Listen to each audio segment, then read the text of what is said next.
Muito bem, irmãos, nós vamos retomar a nossa série de estudos. Nesses dias nós estamos estudando a nossa Confissão de Fé de Westminster, que é um dos símbolos de fé da nossa denominação, da nossa igreja. E é um resumo da fé dos presbiterianos do mundo todo. Por isso, nós estamos chamando essa série de estudos de Nossa Fé Comum. Então, são as nossas crenças, o modo como nós interpretamos a Bíblia. Cremos que essa confissão de fé é uma boa interpretação e uma boa organização do ensino da Escritura. Ela é dividida em capítulos e nós chegamos ao capítulo 3. Vimos na semana passada este primeiro parágrafo do capítulo 3. O capítulo 3 trata do eterno decreto de Deus. Para refrescar a sua memória, deixe-me ler novamente este primeiro parágrafo e fazer uma rapidíssima recapitulação daquilo que vimos quando analisamos este parágrafo.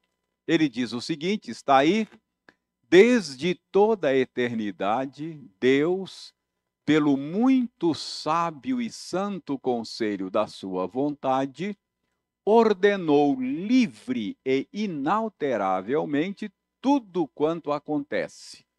Porém, de modo que nem Deus é o autor do pecado, nem violentada é a vontade da criatura, nem é tirada a liberdade ou a contingência das causas secundárias antes estabelecidas. Então, o que nós aprendemos quando analisamos esta afirmação? Uma afirmação curta até, mas muito substanciosa, muito profunda, a respeito do agir do nosso Deus. Então, nós aprendemos na semana passada que o que os nossos pais na fé estão dizendo é que Deus tem um plano. Ele determinou, ele elaborou um plano antes da fundação do mundo.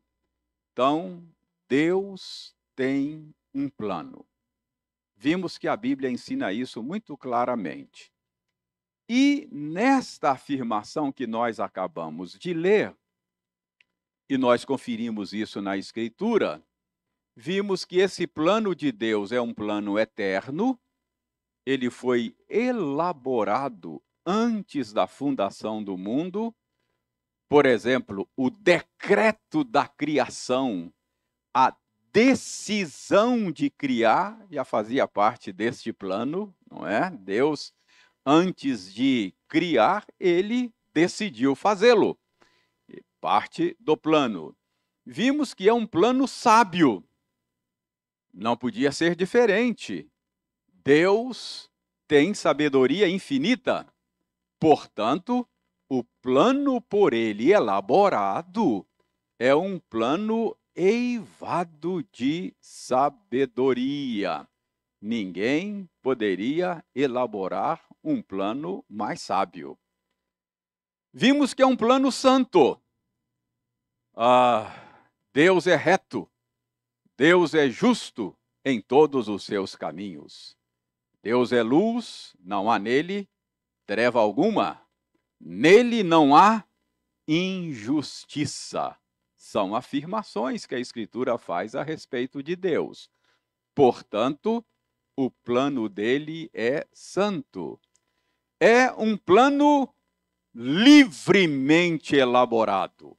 Ou seja, Deus decidiu por si só. Ele faz todas as coisas segundo o beneplácito da sua vontade. Ele não foi coagido por ninguém. Ele não foi sequer aconselhado. Quem foi o conselheiro do Senhor? Então, é um plano elaborado livremente. Deus e somente Deus, a sua vontade é quem determinou este plano. É imutável o plano, porque Deus é imutável. O plano não precisa de reparos, de ajustes. Nós que somos imagem de Deus também fazemos planos, não é verdade? Mas os nossos planos não são imutáveis. Muitas vezes a gente elabora o plano e depois tem que fazer ajustes. Às vezes porque você descobre que vai fazer burrada, né? E tem que, tem que mudar o plano porque ele não foi tão sábio assim na sua elaboração. Às vezes a gente tem que mudar por impotência, não é? A gente elaborou o plano, mas a gente não tem poder para executá-lo. Então a gente às vezes precisa mudar, não é? A gente elabora aquele plano de construir aquela casa, faz o projeto, depois vê que o dinheiro não dá e vai mudando, não é? Vai fazendo ajustes por falta de poder econômico para executar o plano. Deus não. O plano dele é sábio. Ele tem todo o poder. Portanto, o plano dele é imutável. E vimos que o plano de Deus é abrangente. Aprendemos isso. Vimos que é um plano que contempla todas as coisas. As coisas pequenas, insignificantes, estão contempladas lá. A Bíblia diz que um pardal não cai, fio de cabelo nosso não cai, os fios de cabelo estão contados. Portanto, o plano de Deus contempla as coisas pequenas, as coisas grandes, coisas insignificantes, coisas importantes, e vimos que até mesmo aquelas coisas que parecem casuais estão contempladas no plano dele. E até mesmo as ações más e pecaminosas dos homens. É um plano abrangente. A Bíblia não deixa nenhuma dúvida. Lembramos que vimos uma oração da igreja primitiva, está registrada em Atos. Os cristãos do primeiro século orando, dizendo a Deus: Senhor, porque se juntaram nessa cidade, Jerusalém, contra o teu santo servo Jesus, Pôncio Pilatos, as autoridades de Israel, para fazerem contra ele tudo o que a tua mão e o teu propósito, teu plano, predeterminaram. O homicídio, o assassinato mais cruel, mais hediondo que aconteceu na história da humanidade. A condenação de um homem justo, que não tinha pecado algum, que morreu pela omissão, por exemplo, de Pôncio Pilatos. Tudo aquilo que foi traído por um dos seus amigos, vendido por um dos seus amigos. Tudo aquilo estava contemplado no plano de Deus. Esse é o ensino da Escritura, ok? Então, nós vimos isso na semana passada. Mas vimos na semana passada também que os nossos pais na fé fizeram uma ressalva, tem um porém. Nós vimos que a ressalva que eles fazem tem um porém com 3 ressalvas. Vamos lembrar? Porém, Deus faz esse plano de uma maneira tal que ele não é o autor do pecado. Então, Deus não é o autor, é o decretador, mas não é o autor do pecado. Ele não é culpado do pecado. Nós somos culpados do pecado. Então, Deus não é o autor do pecado. Dele não procede nenhum mal. E Deus também faz isso de uma maneira tal que a vontade da criatura não é violentada. Voltando ao crime hediondo, Pilatos participou de tudo aquilo sem ter a sua vontade violentada. Ele agiu livremente, se omitiu, não é? Judas, o Iscariotes, também não teve a sua vontade violentada. Ele agiu o tempo todo livremente, não foi coagido. Ele fez o que fez porque quis.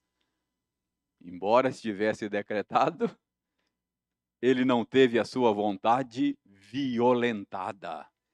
E nem é tirada a liberdade ou a contingência das causas secundárias. Muita coisa acontece por acaso, casualidade. Foi decretado, mas aconteceu de maneira contingente. Lembra da flecha que acertou o rei de Israel? Uma flecha atirada ao acaso. Mas o profeta já tinha dito, não é? Anteriormente que ia acontecer. Por exemplo, o imperador romano, Cláudio, foi Cláudio, né? Que decretou o censo nos dias de José. Foi Cláudio, né? Cláudio decretou um censo. Ação do Estado. Critério para o censo. Cada um tem que se alistar na sua cidade de origem. Havia um homem, José,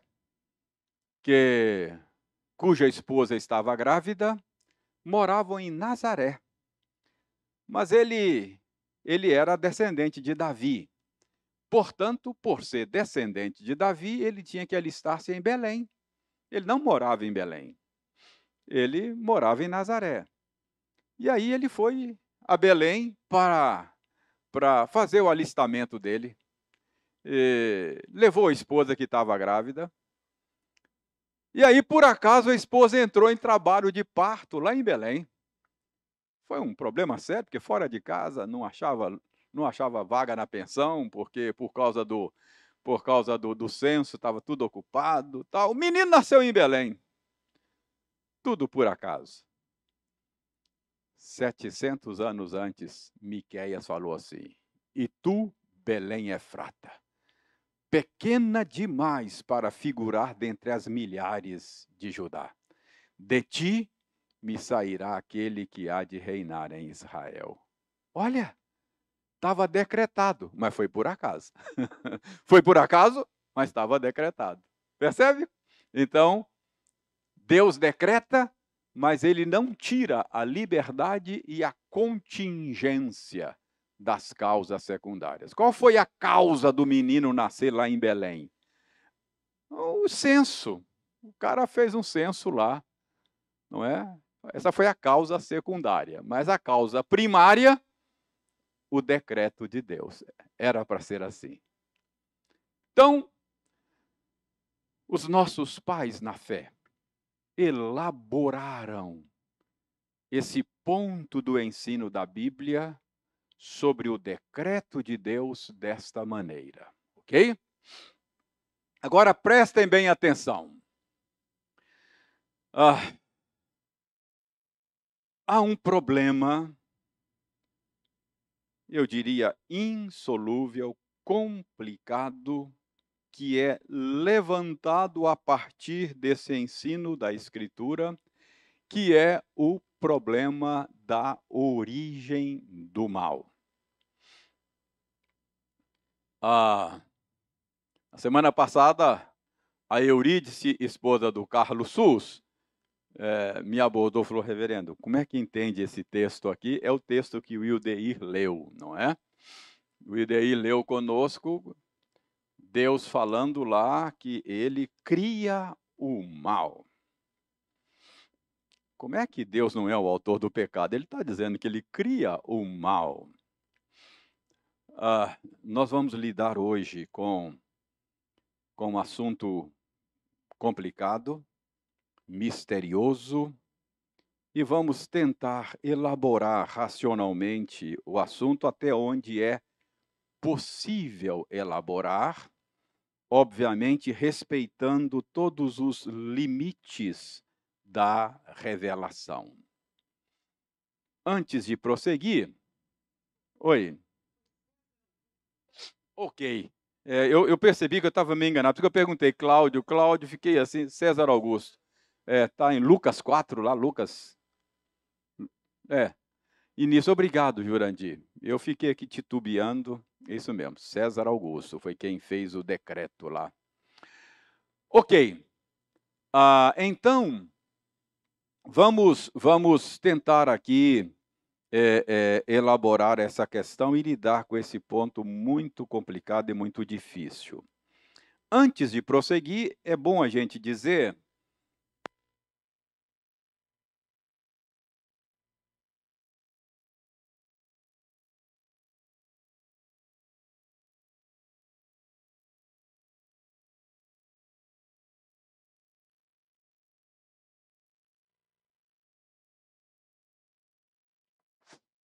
oi, ok.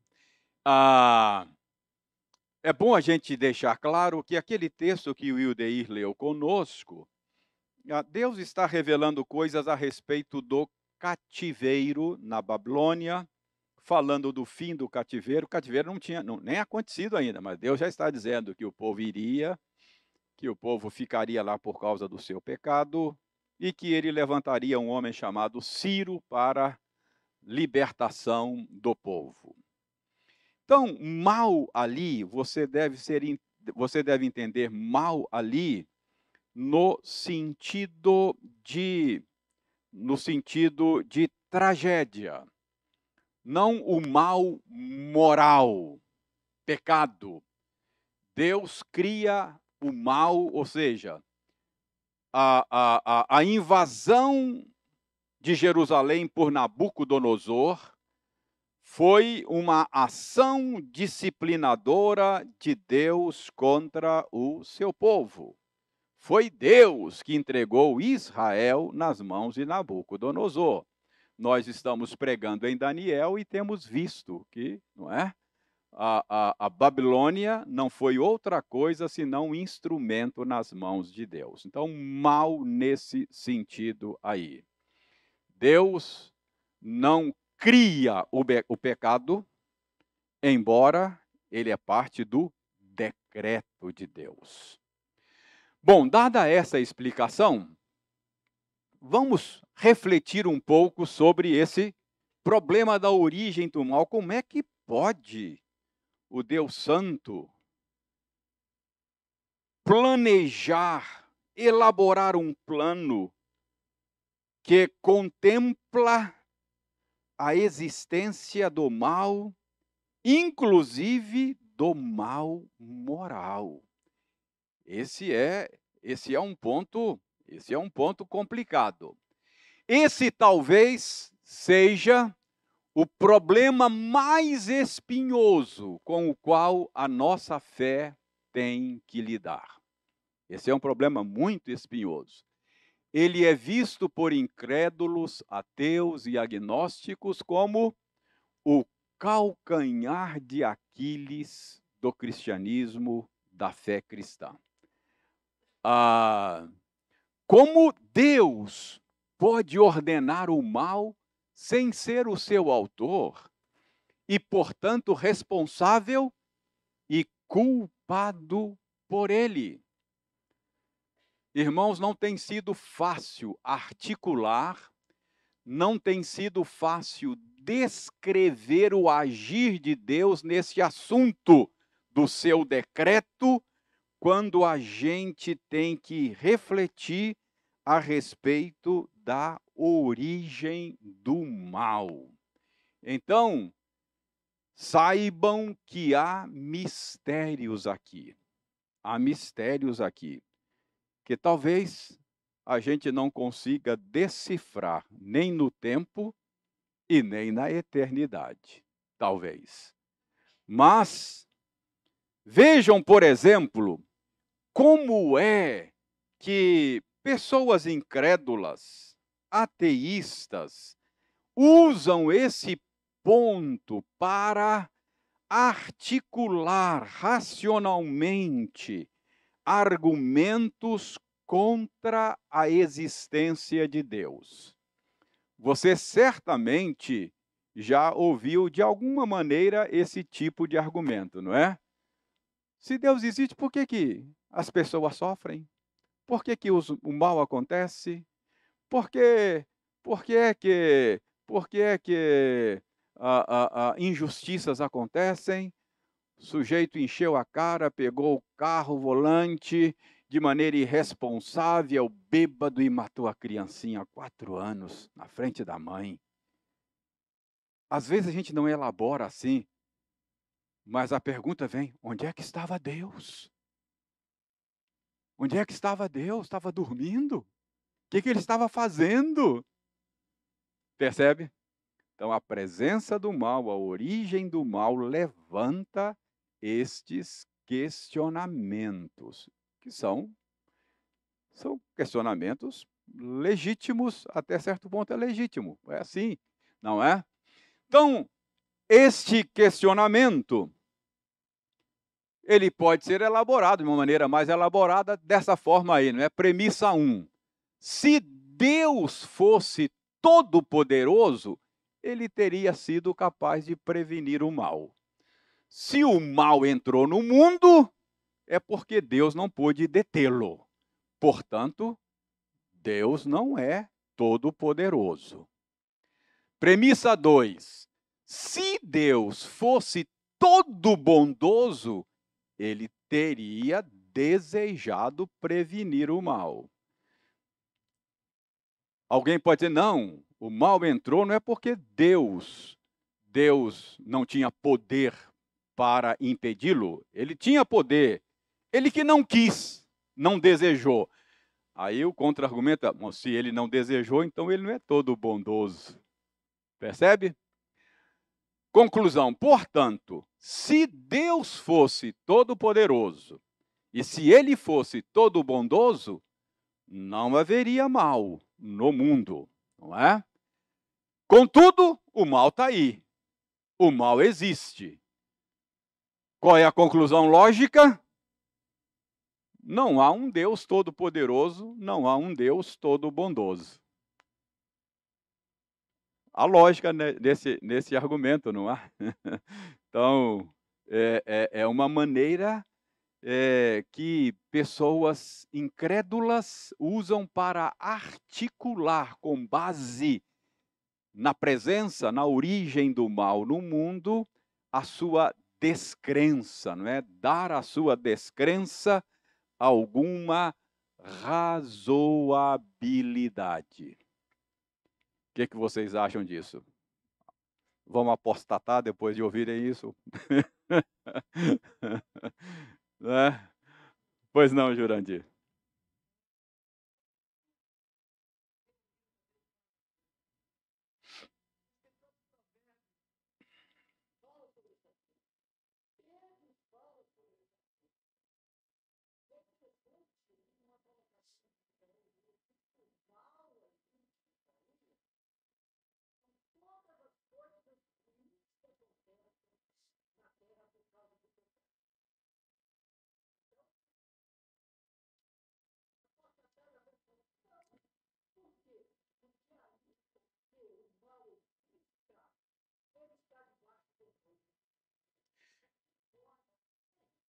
É, agora o mistério continua, não é? Por que que Deus, ao elaborar o seu plano, decretou que o mal acontecesse? Por que será que Deus, sendo um Deus bondoso, ainda fez. Será que isso não depõe contra a bondade dele? Será que. Mas como é que ele decreta e ele mesmo não cria o mal com as próprias mãos, sem sujar a sua mão? Mistério. Vamos passar para frente, eu só quero mostrar para vocês que esse argumento aí parece razoável, mas ele é um argumento que a gente pode virar a mesa, não é? Os apologetas dizem que esse argumento, você pode virar a mesa.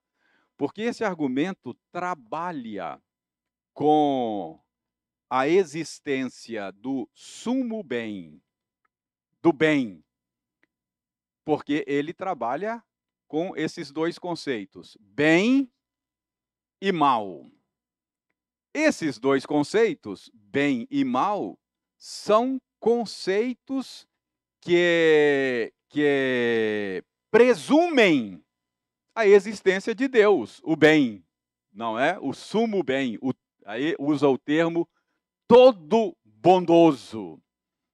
Porque se Deus não existe, como este argumento sugere, então não existe bem. Se não existe bem, não existe mal. Percebe? Então, bem e mal são criação nossa. Não há um sumo bem. Então,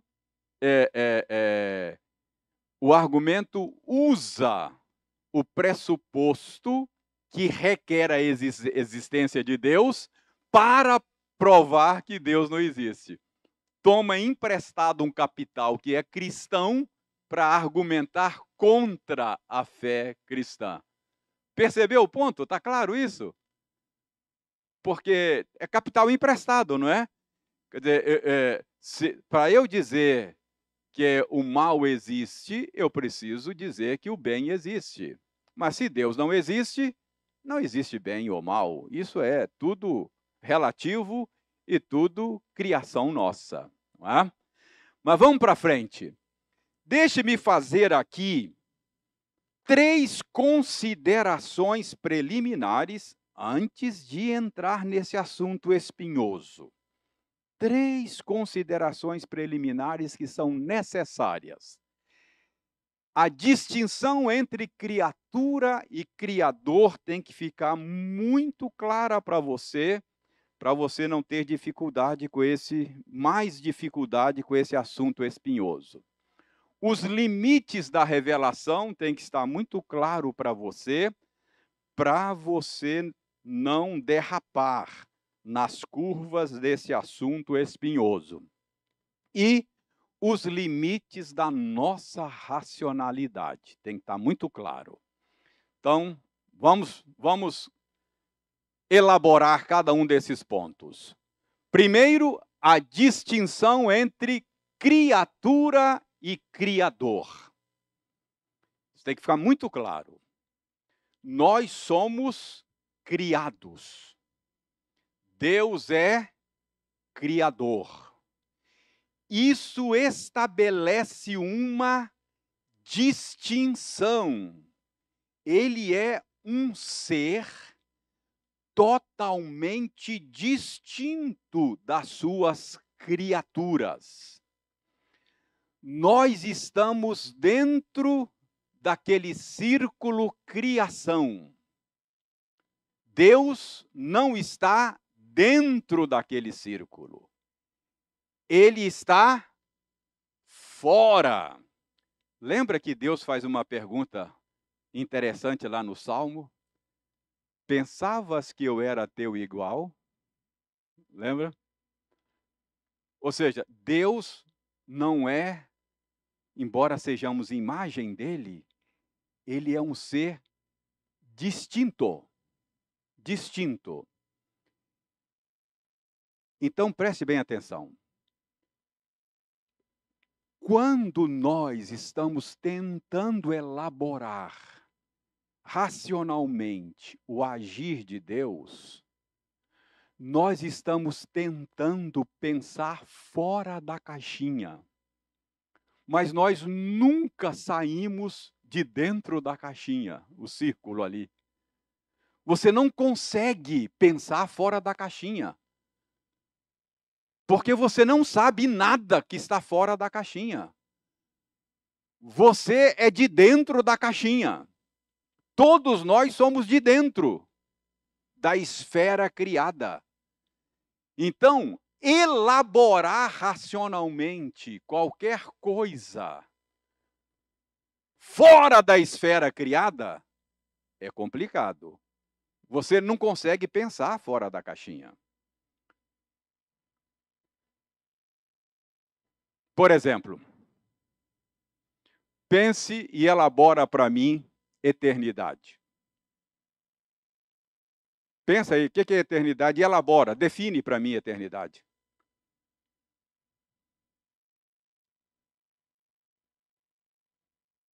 Você não consegue. Porque você está dentro da caixinha que é temporal. Você está dentro da esfera temporal. Você não consegue nem imaginar fora da caixinha. Para você elaborar, você vai ter que falar, é um tempo. Não, não é tempo. É um tempo sem fim. Não, não é tempo. É eternidade. Você não consegue nem sequer imaginar, elaborar. Percebe a dificuldade? Pensavas que eu era teu igual? Então, cuidado quando você quer elaborar, raciocinar a respeito do ser de Deus e do seu agir. Alto lá. Pensavas que eu era teu igual? Eu estou fora da caixinha. Você está dentro da caixinha. Você não consegue nem pensar fora da caixinha. Está claro isso aí? Está claro? Então, esse é o primeiro problema. Você tem que pensar na distinção entre o Criador e a criatura.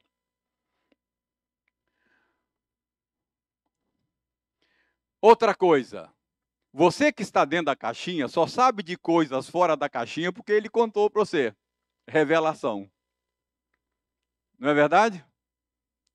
Se ele não fosse um Deus que se revelasse a nós, você não ia saber nada fora da caixinha. Percebe? Mas tem revelação. Está ali a revelação. Deus se revela. Deus se comunica conosco. Ele até entrou dentro da caixinha, se fez homem e habitou entre nós. Percebe? Então ele se revelou. Então tem revelação. Tem conexão. Tem informações a respeito de Deus e do seu agir. Mas, contudo, todavia, essa revelação não é exaustiva. Deus não revelou tudo. Tem limites. As coisas reveladas pertencem a nós e aos nossos filhos, mas as não reveladas pertencem a Deus. Então você só pode saber a respeito do agir de Deus na medida em que ele conta para você. Se ele não conta para você, você tem que ficar com o mistério. Continua mistério para você. Está claro isso? Isso tem que ficar claro. Quando você vai lidar com esses assuntos espinhosos, você tem que ter um coração humilde. Pensavas que eu era teu igual? E você só sabe o que ele contou. Se ele não contou, você não sabe. Percebe? Então, a revelação não é exaustiva. Você não sabe todas as coisas, porque ele não contou todas as coisas. Opa! E há limites para a racionalidade nossa.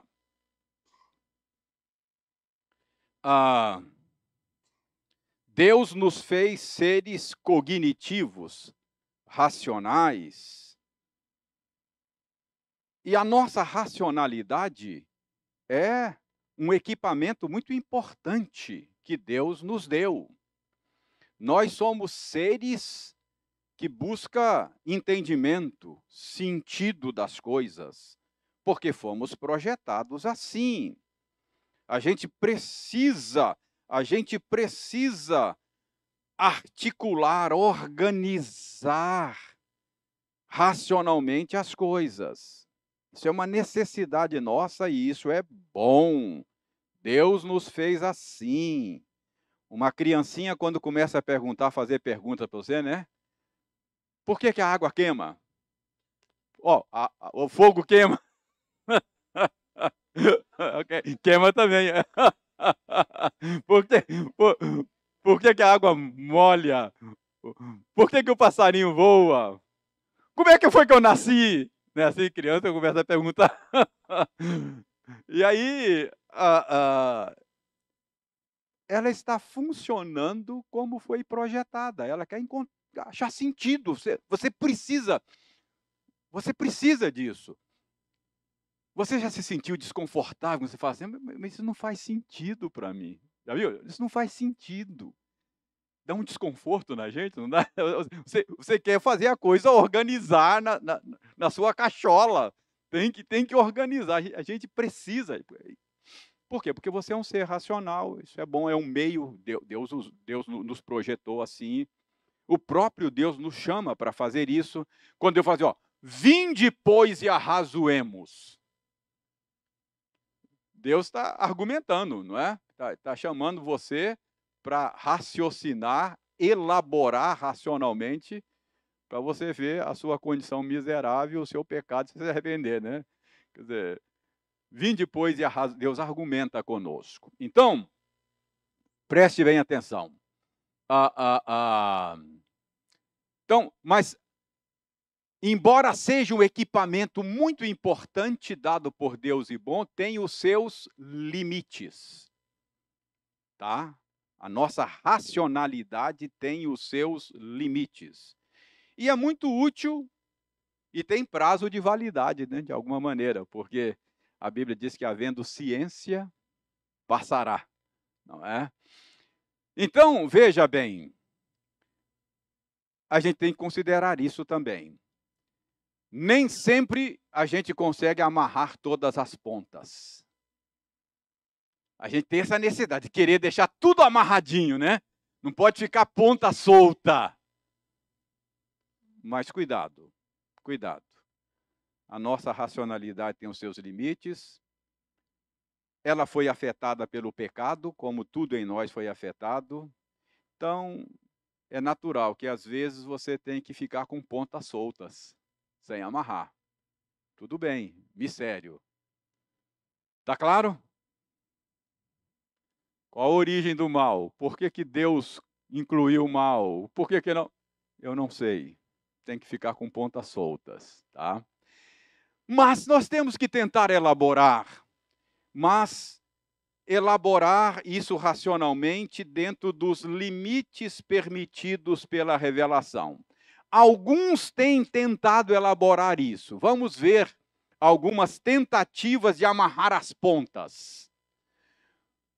Tem um movimento que é chamado de teologia do processo ou teísmo aberto. Essa é uma tentativa de amarrar as pontas. Como é que pode um Deus justo, sábio, bom, permitir a entrada do mal no mundo? Como é que eu explico isso racionalmente sem deixar ponta? Essa é uma tentativa. Essa teologia do processo entende que não há decreto. Ela é chamada de teísmo aberto, porque tudo está em aberto. É chamada também de teologia do processo, porque a história é um processo em construção da qual Deus participa. Então, qual é o entendimento dessas pessoas? Não há decreto, Deus não decretou nada, está tudo em aberto, Deus não conhece o futuro está em aberto, nem Deus sabe o que vai acontecer. Deus abriu mão de controlar por amor. Então está tudo em aberto. Tudo em aberto. A história está se desenvolvendo, não há um plano previamente estabelecido, nós estamos construindo a história, Deus participa conosco, mas nem Deus sabe onde vai dar. É uma maneira de amarrar as pontas. Ou seja, então você não pode culpar a Deus porque aquele cara pegou um carro bêbado. Não, isso não está no plano. Ele matou a criancinha, tsunami, a pandemia. Não, essa é uma. Desculpe a expressão. Essa é uma maneira de livrar a cara de Deus. Sabe? Dizer, olha, não, Deus não tem nada com isso. Está tudo em aberto, as coisas estão acontecendo. E Deus, por amor, abriu mão de controlar e de governar as coisas. Ele está construindo conosco a história. É uma maneira de arranjar a coisa racionalmente, não é? Faz sentido, não faz? Essa solução do problema do mal não é bíblica. E ela cobra um preço muito alto. Por quê? Porque no final a gente fica com um Deus que não é digno de adoração e a gente fica também sem esperança. Se está tudo aberto, quem me garante que o bem vai triunfar? Que o mal será vencido? Então, esse tipo de resposta para o problema do mal, você pode até ficar satisfeito racionalmente, amarra todas as pontas, mas no fim, o preço é muito alto. Porque o Deus que sobra disso não é digno de adoração. E além disso, a gente fica sem esperança. De repente, o mal vai triunfar, a gente não está sabendo. Percebe o ponto? É melhor ficar com o mistério, dizer, olha, eu não sei. Uma coisa eu sei, Deus está controlando esse negócio aí. O bem vai vencer. Não tem problema, fica algumas pontas sem amarrar. Mas eu não preciso, basta saber que Deus está no controle e deixa as pontas aí. Eu não preciso de explicações. Percebe? Você já percebeu que o livro de Jó é sobre isso? A gente sempre pensa no livro de Jó sobre um livro sobre o sofrimento humano. É também. Mas o livro de Jó é um livro sobre as limitações da nossa racionalidade. Jó não tinha nenhum problema. Jó era crente, temente a Deus. Ele sabia que Deus estava no seu sofrimento. Deus deu, Deus levou. Ele não tinha nenhum problema. O que Jó queria? Explicação. Ele queria entender. Esse é o problema de Jó. E morreu sem entender. Hoje nós sabemos, não é? Os bastidores do sofrimento dele. Então, esse é o ponto. Essa é uma tentativa de resolver, mas o preço é muito alto, não vale a pena. Oi.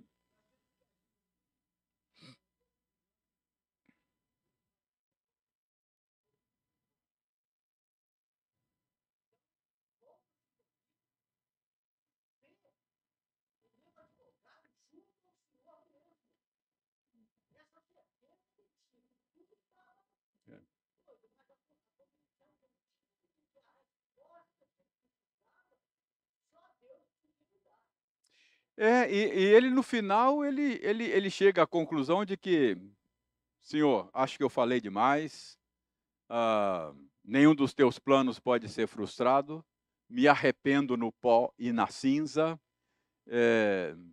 eu não preciso entender, basta confiar no Senhor. Embora a Bíblia não nos dê revelações que nos ajudam a amarrar todas as pontas, ela dá revelação suficiente para você continuar crendo mesmo sem entender. Qual é a revelação que a Bíblia dá? Deus é soberano. Nada escapa do seu controle. Deus é bom. Deus é sábio, ele não faz burrada. Deus ama você, Ele prova o seu amor por ter entregado o seu filho. Então, eu posso não entender um punhado de coisas, mas se eu sei, ele está controlando, ele me ama, ele é sábio, então eu posso continuar confiando sem saber explicar muita coisa. É o suficiente, não é? Então, a nossa, o nosso, a nossa segurança não está na nossa racionalidade, no nosso entendimento das coisas. A nossa segurança está numa pessoa, no Senhor, não é? Então é isso que o Senhor quer. Confia em mim, descansa em mim, deixa o resto, não é? Ah, isso. Qual é o versículo? 3, 17 e 3. Uma outra, eu vou parar aqui porque tem ensaio do coral, a gente volta depois, mas uma outra tentativa de organizar isso, origem do mal, é pensando na natureza parasitária do mal. Essa é uma maneira antiga de articular isso. Agostinho, Santo Agostinho, Agostinho de Hipona, sugeriu isso. Ele sugeriu que o mal fosse classificado sob a categoria de não ser. O mal é ausência, é privação, distorção. O mal não tem substância, ele tem natureza parasitária. O que essa tese aí significa? Significa o seguinte: você não deve falar da origem do mal, da criação do mal. Por quê? Porque o mal não tem substância. O mal é o não ser. O mal é ausência. O mal é a distorção do bem. O mal é a privação. É a ausência do bem. O bem, sim, o bem existe, ele tem substância. Então, Deus criou todas as coisas. E ele diz que tudo que ele fez era muito. Então, o bem é criado e ele tem substância. Agora, o que é o mal? É a distorção do bem. Você não cria o mal. É o bem distorcido. Então, é uma natureza parasitária. O que é um parasita? O parasita vive em outro organismo, não é? Você mata o organismo, o hospedeiro, o parasita desaparece, não é? Pense lá no corpo, meu corpo saudável. Aí, de repente, um câncer. Enquanto esse corpo estiver vivendo, o câncer está ali, né? Depois que esse corpo morrer, o câncer desaparece, não tem mais câncer. Porque ele é um parasita, ele depende. Como é que é, Jetro? Não, ele desaparece. Ele só.